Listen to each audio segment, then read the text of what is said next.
훌륭한 의사 선생님을 찾았습니다. 서천으로 불경 가지러 가는 일행 중에 한 분이랍니다. 삼장이 옆에서 차 마시다가 이런 미친 원숭이 놈이 또 무슨 짓을 저지르는 거야?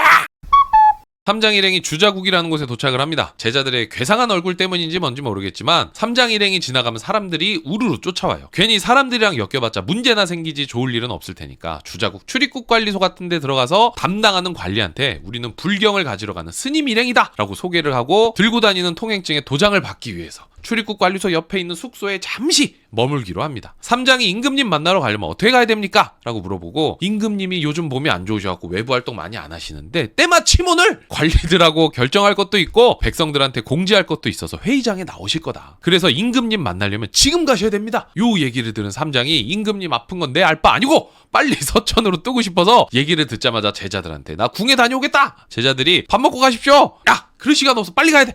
그래가지고 밥도 안 먹고 삼장 혼자 임금님을 만나러 떠나게 되죠. 궁에 도착해서 경비병한테 자기소개 거창하게 하고 임금님 만나러 들어갑니다. 가서 사정을 설명하니까 임금님이 흔쾌히 통행증에다가 도장을 찍어주겠다고 얘기를 해요. 아주 잘했다고. 내가 안 그래도 요즘 바깥 활동 안 하는데 타이밍이 아주 좋았다고. 근데 삼장이 임금님 얼굴을 보니까 안색도 안 좋고 몸도 좀 마르기도 했대요. 그래서 어디가 아프신가 싶어가지고 물어보려고 하는데 신하가 와가지고는 스님 식사 안 하셨으면은 같이 임금님 수라상 드시지요.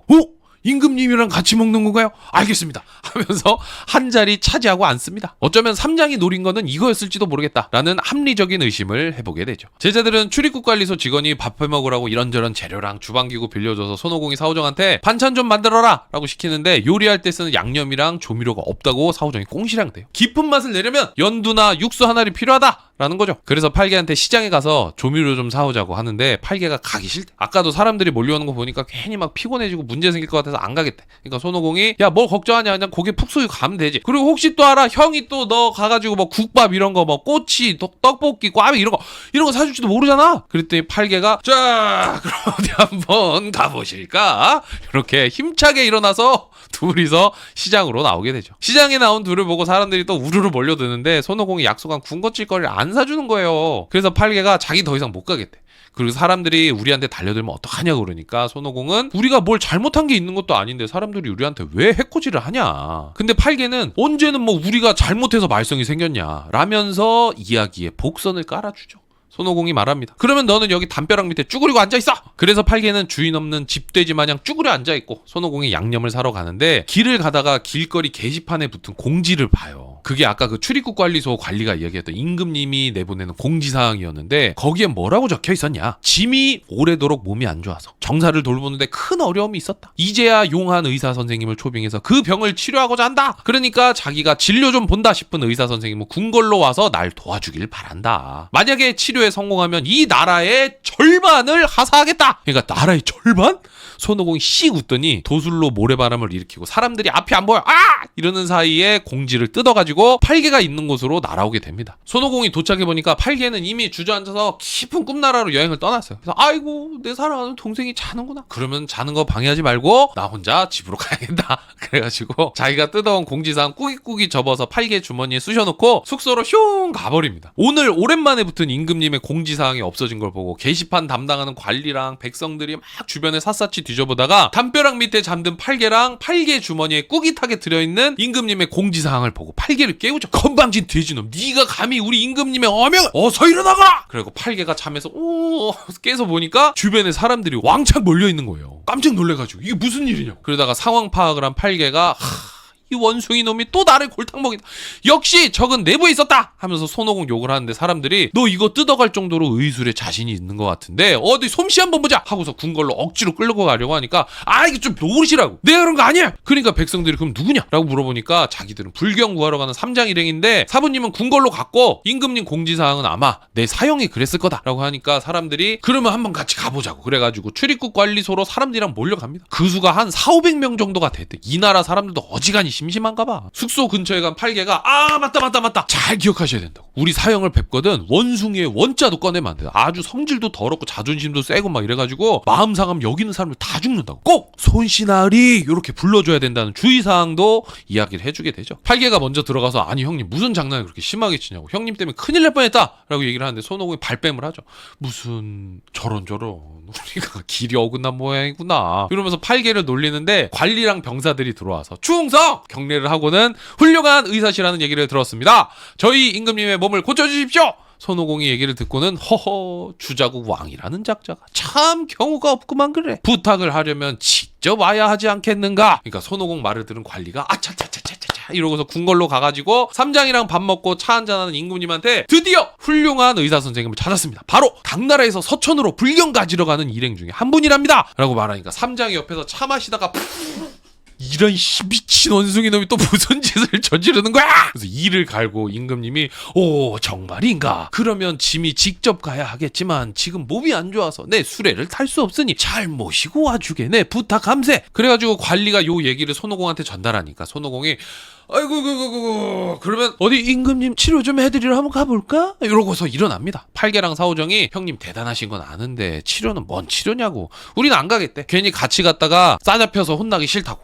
그래서 손오공이 빈정상해가지고 야 됐어 나 혼자 갈 거야 이러고 관리들을 따라서 궁궐로 가게 됩니다. 임금님은 나를 치료해줄 명의가 도대체 언제 오나 이 즐거운 마음으로 기다리고 있는데 신하들이 옵니다. 그래서 나를 치료해주리가 누군가 물어보는데 신하들이 짜잔 하면서 손오공을 가리키게 되죠. 근데 순간 못생겼어 무섭게 생겼다고.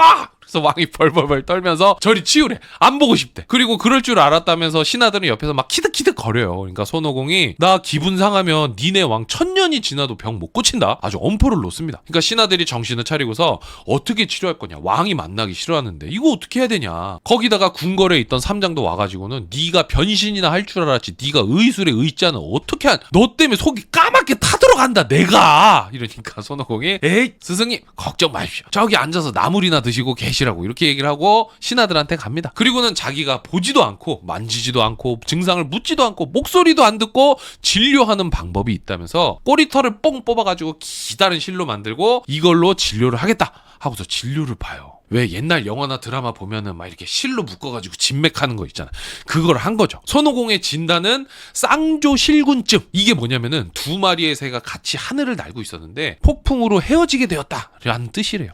이게 뭔가 사연이 좀 있어 보이죠. 신하들이 약을 어떻게 준비해야 되냐고 물어보니까 손오공이 내가 준비하겠다 하면서 궁궐에서 삼장을 데리고 숙소로 가려고 하는데 바로 그때 임금님의 편지가 도착을 합니다. 편지에는 삼장은 궁궐에 머물다가 손오공이 임금을 치료하면 그때 통행증에다가 도장을 찍어서 보내주겠다고 합니다. 사실상 인질인 거죠. 삼장이 그걸 보고는 사색이 돼가지고 야 오공은 어떡하냐 이래 걱정하는 얼굴로 쳐다보는데 손오공은 하루 이틀도 아니고 그냥 잘 지내고 계시면 됩니다 이러면서 떠나버리게 되죠. 그날 밤 숙소에서 약을 준비하는데 팔개가 쓱 보니까 뭐 별거 없어. 재료 찾아오라고 그래서 갖다 줬는데 뭐 흔한 약재 몇 개랑 뭐 가마솥 밑에 붙어있는 재 뭐 이런 거 가지고 가더니 막 섞어. 이거 가지고서 임금님 어떻게 고칩니까? 그러니까 손오공이 여기서 킥은 이제 들어가는 거다. 그러더니 저팔개한테 삼장이를 타고 다니는 백마 있잖아요. 그 백마한테 가서 오줌 좀 받아오라고 하는 거예요. 팔개가 펄쩍 뛰면서 미쳤냐고.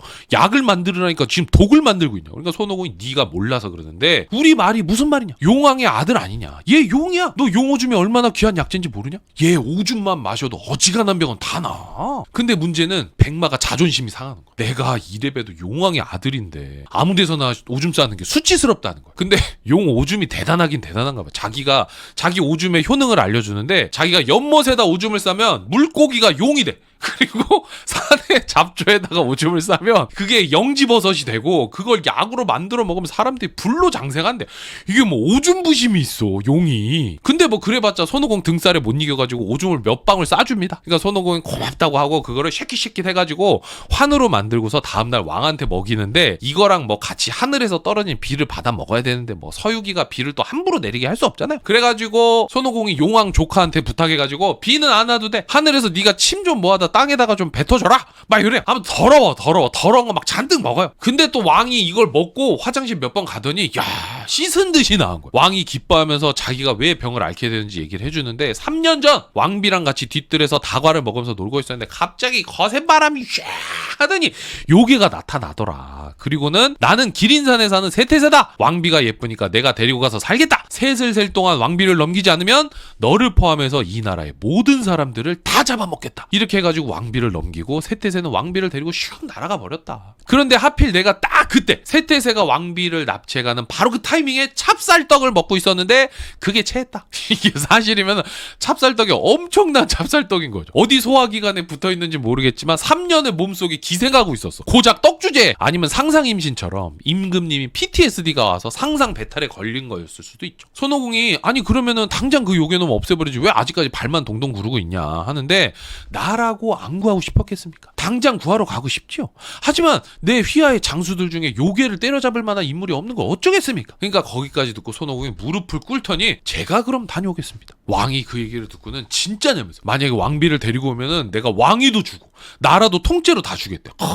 완전 진짜 사랑꾼.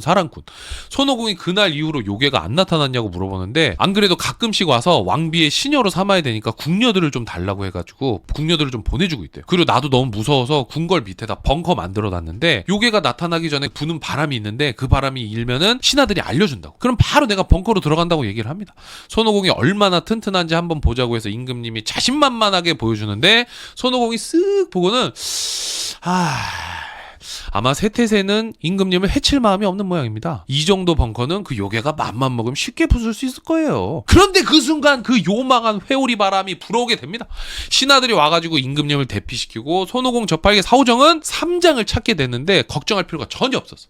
삼장 이미 벙커 밑에 있어. 난 여기 잘 있다. 얘들아 잘 해결하고 와라. 저팔계랑 사오정도 형님 그러면은 저희도 벙커에 들어가겠습니다 하는데 손오공이 니네는 어디 가? 이러고서 벙커 밖에서 새 제자가 요괴를 맞이하게 되죠. 근데 이 요괴는 세태세가 아니고 세태세의 명령을 받고 궁녀를 데리러 온 부하요괴였습니다. 부하요괴가 뭐 손오공이 어렵지 않게 물리치고는 벙커 뚜껑을 열어서 임금이랑 삼장이 나오도록 해주고 어찌됐건 뭐 요괴를 물리친 모습을 본 임금님이 굉장히 기뻐하면서 파티를 열어서 손오공 일행을 격려를 하게 되죠. 임금님이 손오공한테 술을 따라주는데 갑자기 신하 한 명이 와갖고 전하 큰일 났습니다. 거리에 불이 났습니다. 그러니까 손오공이 잔에 담긴 술을 하늘로 쫙 날려버려요. 그러니까 조금 있다가 신하가 와가지고는 전하 하늘에서 비가 내려가지고 불이 다 꺼졌는데 이상하게도 비에서 술 냄새가 엄청 납니다. 그러니까 손오공이 껄껄껄껄 웃으면서 자기가 작은 재주를 하나 부렸다고 하는데 임금님이 그걸 보고 손오공한테 푹 빠져버리게 됩니다. 그렇게 주거니 받거니 하면서 분위기가 무르익었을 때 손오공이 얘기해요. 임금님 이왕 이렇게 된 거 세태세를 우리가 선제 공격하는 게 어떻겠습니까? 왜냐면은 지난번에 요괴가 궁녀를 못 데리고 가가지고 조만간 세태세가 선전포고를 할 거래. 이왕 이렇게 된 거 우리가 먼저 공격을 하는 건 어떠냐. 내가 다녀오겠다 라고 얘기를 합니다. 임금님한테 세태세 집 주소를 받고 날아가던 손오공이 기린산 근처에 도착을 하거든요. 근데 거기 보니까 불이랑 연기랑 모래바람이 부는 곳을 지나게 돼요. 근데 갑자기 웬 요괴가 문서 상자를 등에 짊어지고 징을 치면서 가는 걸 발견해. 이상한 애야 얘도. 댕댕댕 하면서 가나봐요. 쟤 뭐야? 손오공이 수행하는 동자로 변신해서 요괴한테 접근을 합니다. 그런 다음에 이런저런 정보를 캐는데 일단 왕비는 무사해. 다행히 3년 전에 납치됐을 때 어떤 신선이 5개의 빛이 나는 옷을 선물로 줘서 입었는데 그 옷에서 가시가 돋아나서 세태세가 왕비 근처에도 못 간다는 아주 귀한 정보를 얻게 돼요. 그리고 자기는 지금 주자국에 선전포고를 하는 길이다 라는 이야기도 친절하게 설명을 해주죠. 손오공이 여의봉으로 후려쳐서 그냥 죽여버리고 선전포고의 내용이 담긴 문서 챙기고 주머니를 뒤적뒤적 하는데 이름표가 나와요. 요괴 이름은 유래유거라는 이름이었습니다. 손오공이 일단 요괴 시체랑 문서 챙기고 주자국으로 돌아와서 문서는 삼장한테 줘. 이거 임금님한테 절대 걸리면 안 됩니다. 선전포고기 때문에 이거 보다가 임금님이 깜짝 놀라면 안 된다고. 잘 갖고 계시라고 전달해주고 임금님한테는 유래유거의 시체를 보여줘요. 제가 오늘은 부하를 잡아왔지만 다음은 세태세 차례입니다. 오 대단하고 한 잔 받으시오 이러면서 손오공을 또 격려하는데 임금님한테 왕비의 물건을 하나 달래. 자기가 가서 구해올 때 임금님한테 사주받은 걸 증명하려면 물건이 있어야 한다는 거죠. 임금님이 그 얘기를 듣더니 또 왕비 생각이 나나 봐. 그래서 여보 한참을 울고 왕비가 아끼던 금으로 만든 팔찌를 건네면서 왕비가 납치된 이후로 내가 아내 물건을 볼 수도 없고 내가 지금도 너무 슬픕니다 라고 얘기를 하죠. 그러니까 손오공이 알았으니까 빨리 팔찌나 주십시오. 그래서 팔에다 팔찌를 끼고 그만 울어! 그리고 토닥토닥 해주고는 세태세의 본거지로 가게 됩니다. 이제서야 제대로 살펴보니까 세력이 굉장하대요. 근데 여기 보니까 요괴가 막 오크 같은 그런 요괴들이 아니고 귀여운 친구들이더라고. 호랑이, 곰돌이, 코끼리, 토끼, 뱀, 뭐 수달 이런 산속 동물 친구들하고 오손도손 사는 그런 요괴였나봐요. 근데 그 수가 대략 500! 거의 뭐 국립 생태공원 같은 곳인 거죠. 손오공이 일단 유래유거로 변신해서 기린산에 잠입을 하게 됩니다. 세태세가 잘 다녀왔냐고 물어보는데 대답을 안 해. 유래유거 잘 다녀왔냐?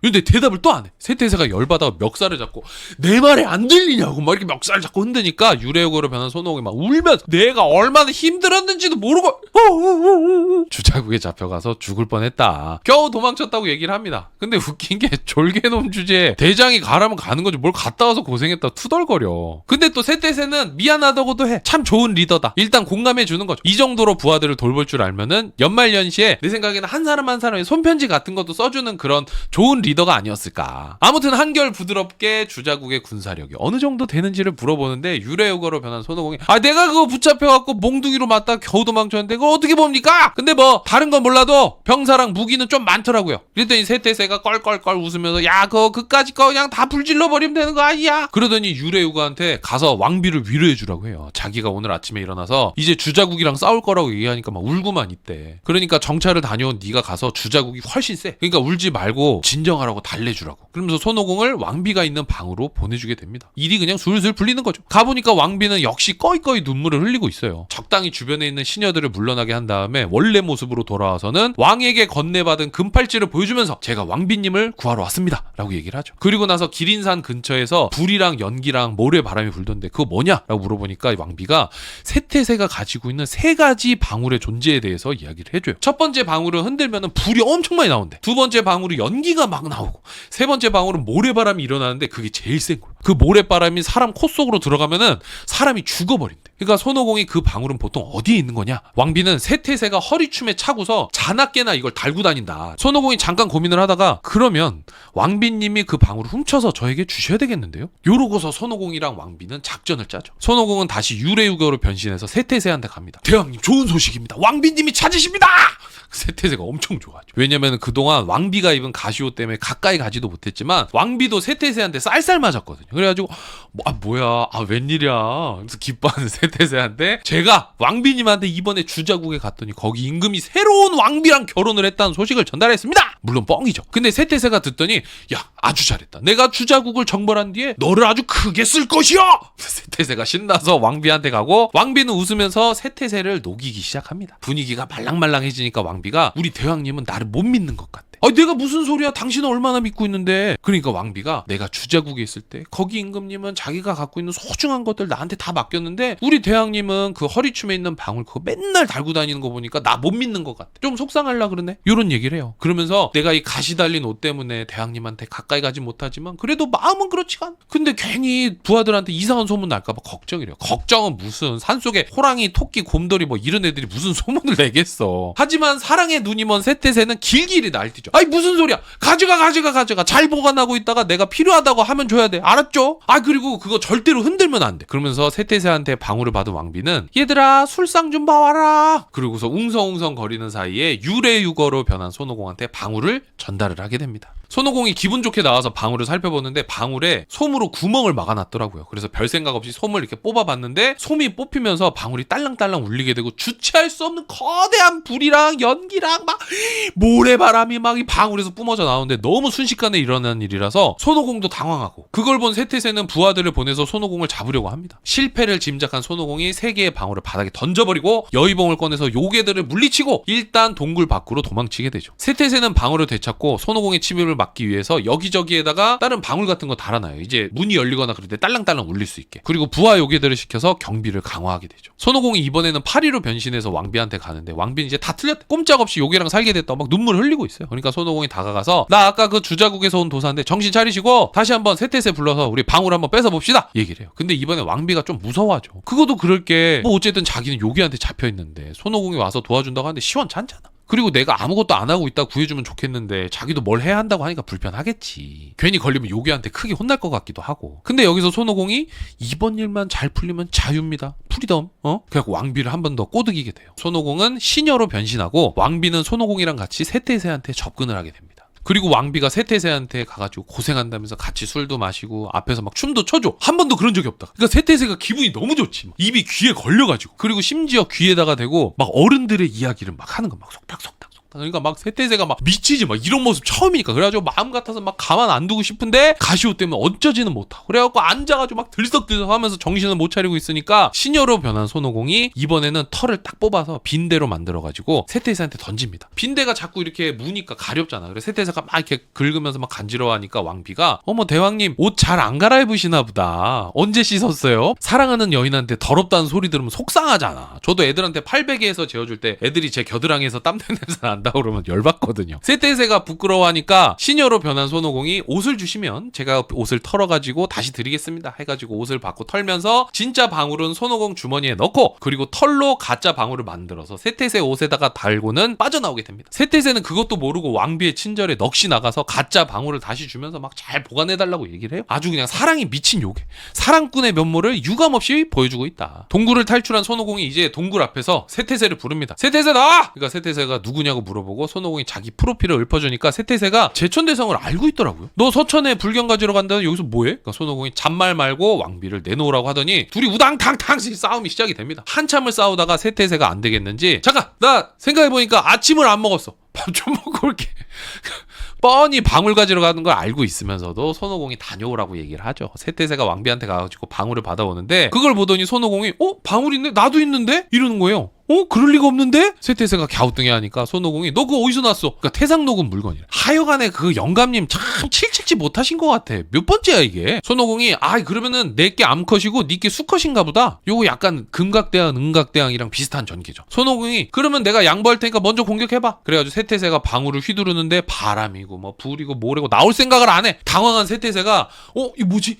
야 아마도 네 방울이랑 내 방울이랑 부부인데 내 방울이 아내를 존중하는 마음이 있어서 지금은 쉬는 것 같다. 아무도 물어보지 않았는데 혼자만의 뇌피셜을 날립니다. 손오공이 이제 내 차례인가 하면서 방울을 흔드는데 엄청난 불이랑 바람이랑 모래가 휘날리게 되고 세태세는 정신을 못 차리게 되죠. 그걸 보고서 손오공이 막타를 치려고 하는데 갑자기 하늘에서 멈추거라 그러더니 관세음보살이 나타나게 됩니다. 웬일이시냐고 하니까 세태세 잡으러 왔대요. 세태세는 관세음보살이 타고 다니던 금빛 늑대라고 얘기를 합니다. 그러면서 이 늑대를 관리하는 제자가 잠든 사이에 쇠사슬을 끊고 달아났다고 얘기를 해주죠. 그러면서 이 사건의 배경을 설명해 주는데 주자국 왕이 태자일 때 낙봉파라는 언덕으로 사냥을 갔대요. 삼국지 좋아하시는 분들은 익숙한 단어죠. 낙봉파, 방통이 죽은 곳. 같은 곳인지는 모르겠어요.